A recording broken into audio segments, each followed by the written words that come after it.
I promise that we're gonna start working on the project really soon. But for now, we need another reference lecture.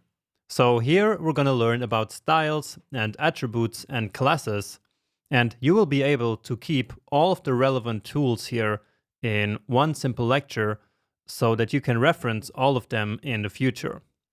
And some of these tools we will use later in a project, but it's impossible to create examples for all the functions and methods that I'm going to show you now. But they are still important. So let's go.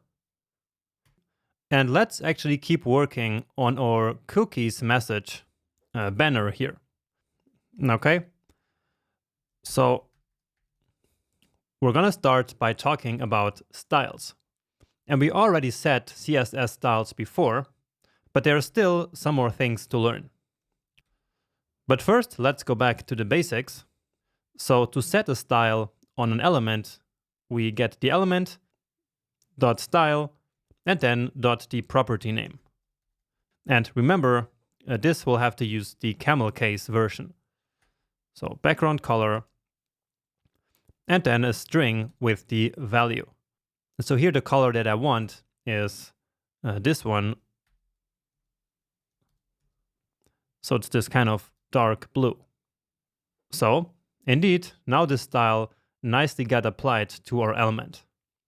And again, we didn't have to select it manually first because we already had it stored here in this message variable, which is this element that we created manually, right? We can also set the width, dot width, and remember that we have to write the CSS value exactly as we would do in CSS. And so we always have to include the unit. So in this case, I'm going to set it to a larger percentage so that it occupies this white gap here. And so now it got a little bit wider. Okay. And remember that these styles are actually set as inline styles. So styles set directly here in the DOM.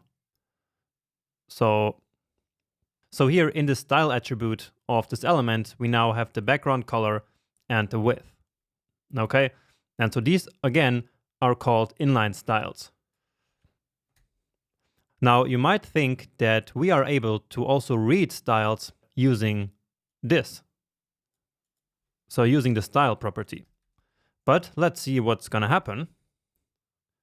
So message.style, and let's say we want to get the height. So let's see what we get. And we get, well, basically nothing.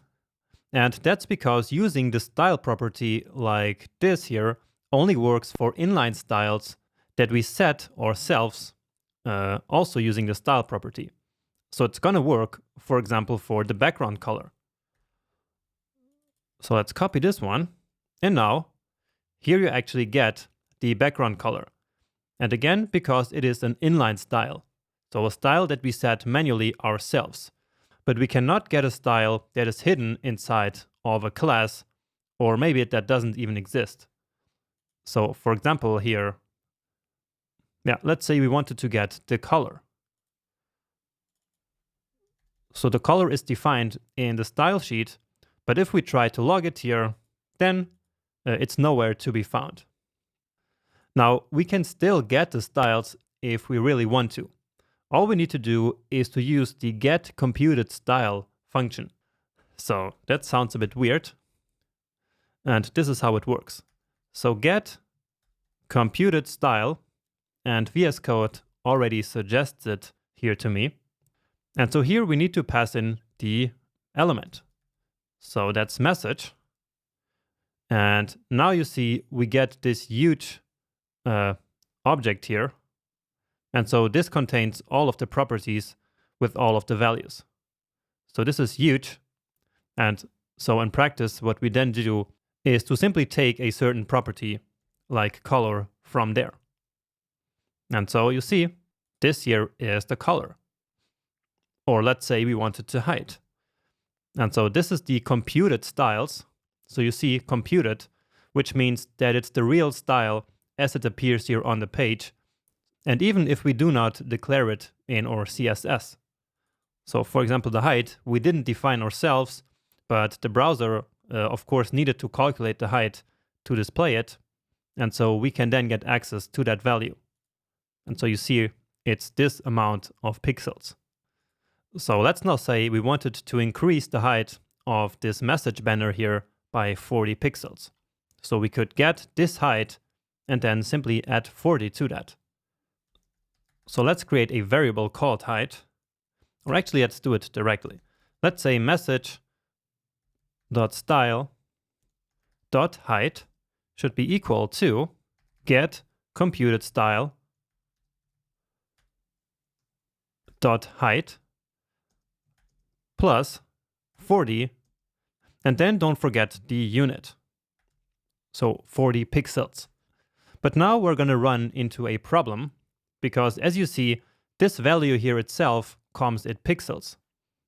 So this here is a string, okay? Or actually all of this here, which is the same as we had before up here. So the result of this is a string. So here we're trying to add a number to a string, which of course is not going to work because, well, it has this pixel here. So let me show you that nothing here happened. But remember that we already learned about a nice function which can essentially take the number out of this string. So basically parse the number from here. And that is, remember, number.parse int or parse float. In this case, it's a floating point number. So let's use parse float here actually of this value. And then we need to specify also the number 10 in this function, remember? And so now it actually works. All right. So beautiful. It took that number here and only this number part without the pixels, added 40, and then added the pixel there. So that's a bit too much. So let's leave it like this. Okay, beautiful. So this get computed style can become in really handy.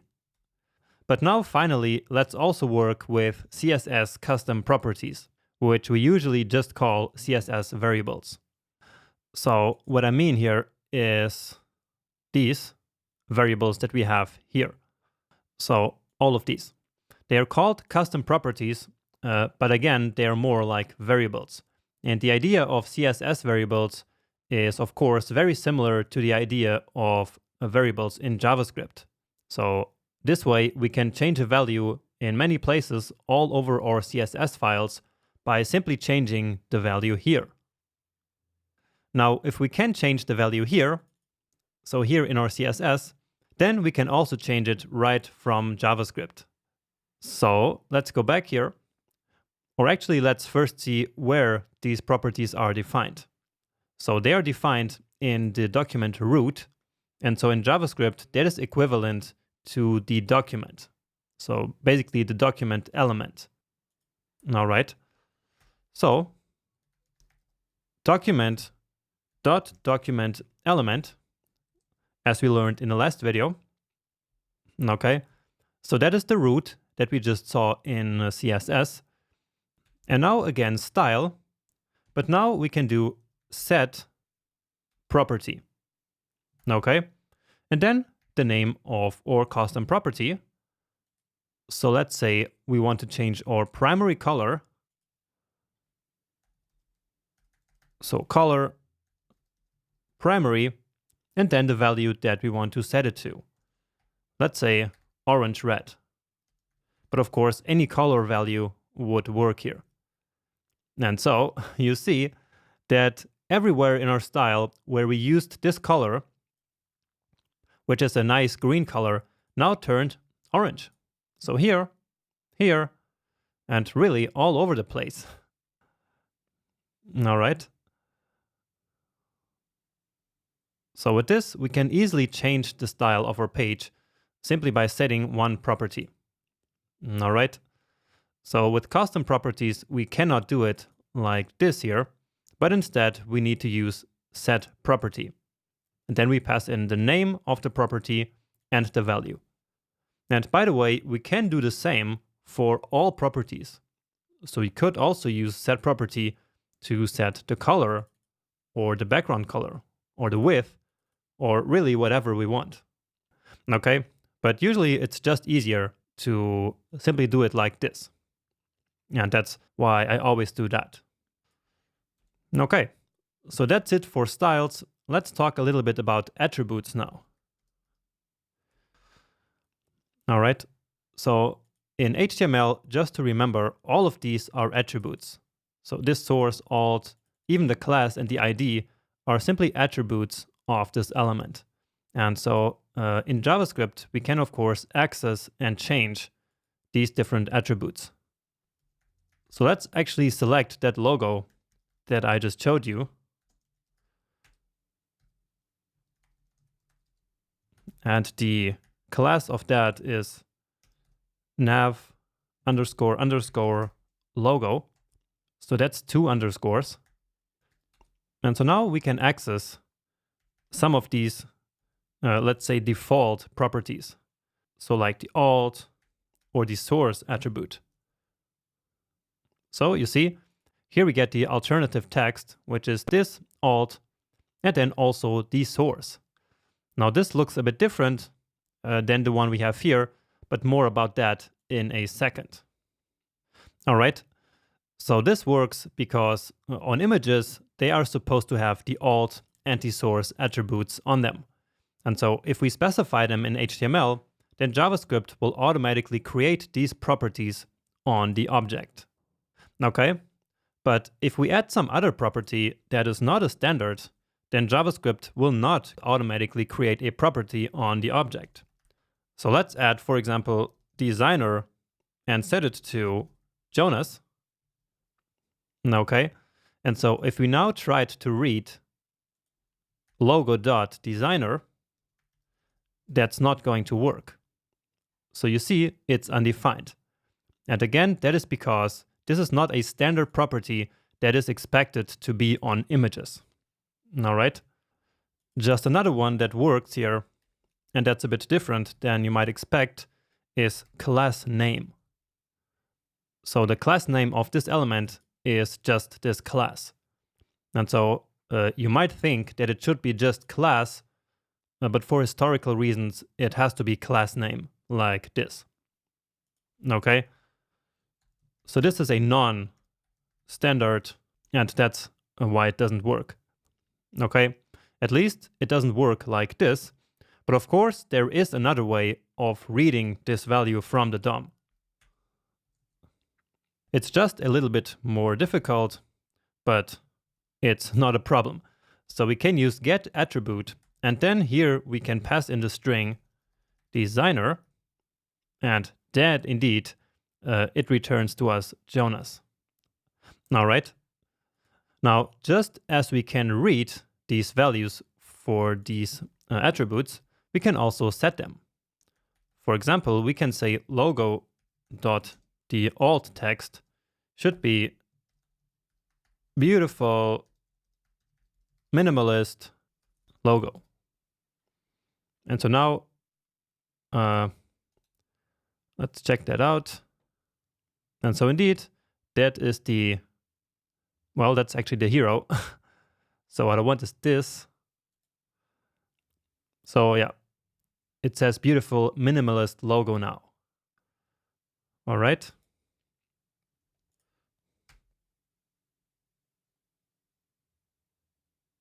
Oh, and by the way, there's also the opposite of get attribute, which is set attribute. So we can also say, for example, company, and then set it to bankist. And so again, if we check it out now, then there should be this new attribute created right here. All right. Now, remember that I told you that the URL here, so basically, actually the source is different than what we have in the HTML. So this URL here of this image is basically the absolute URL. While what I have here, so this one here is just the relative URL, so relative to the folder in which the index.html file is located. So that's completely different.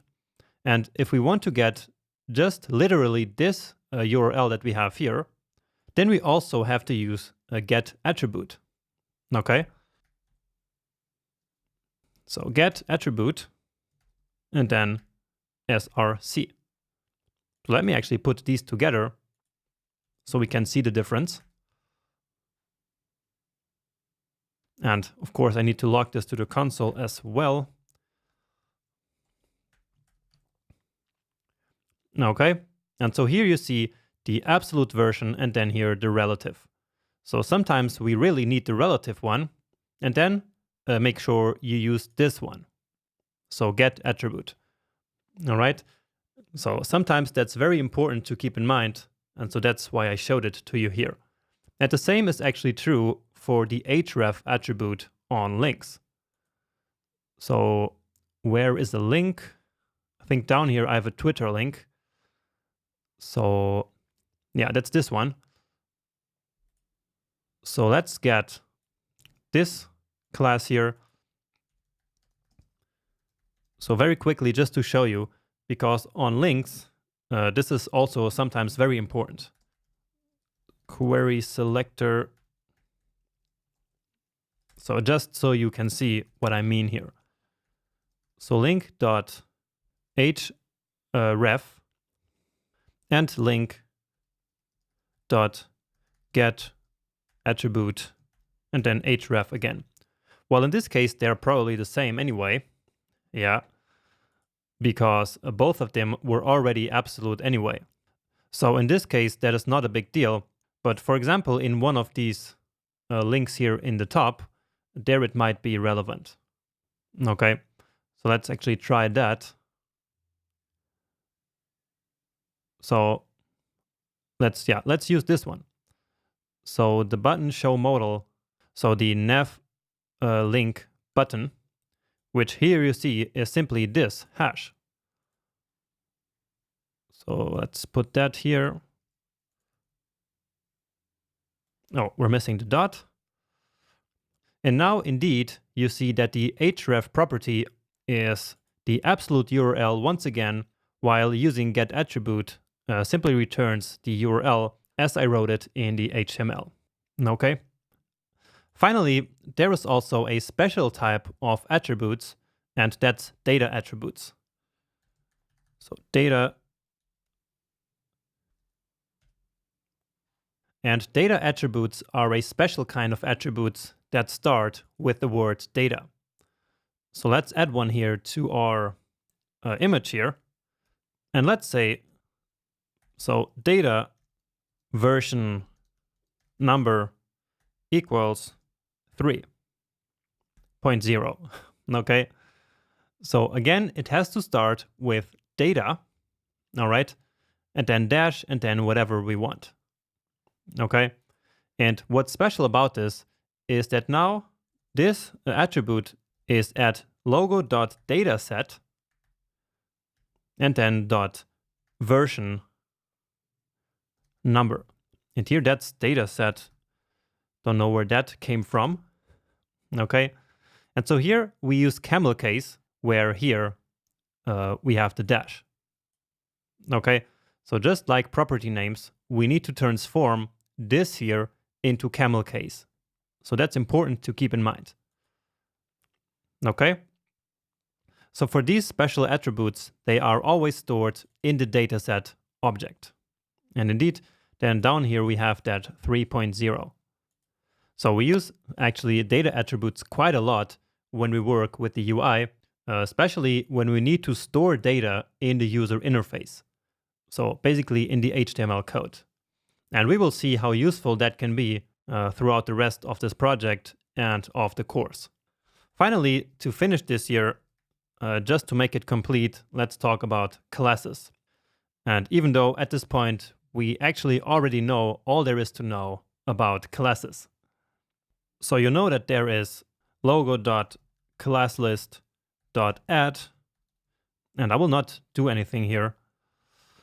So there is add, remove, there is toggle, and there is contains. Okay, So these are the 4 that you really need to know. And here apparently we need to pass in something. Maybe the empty string works, but I'm not sure. Well, apparently it doesn't.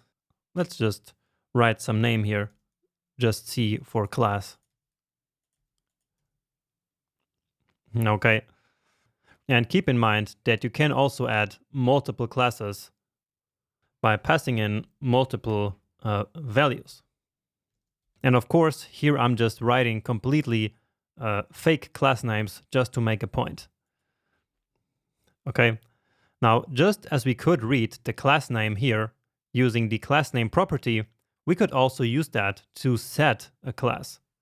So we could do logo dot class name and then set that, well, let's say to Jonas. Okay. However, don't use this. Don't use. Okay. Because this will override all the existing classes, and also it allows us to only put one class on any element. All right. So again, only one class, and it will override whatever is already there, while these 4 methods here make it really nice to work with the classes by simply allowing us to add and remove classes based on their names without interfering with the classes that are already there.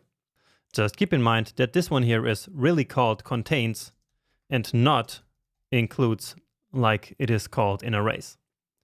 So I hope that this serves as a nice reference for all these different ways of working with classes, attributes, and styles in JavaScript.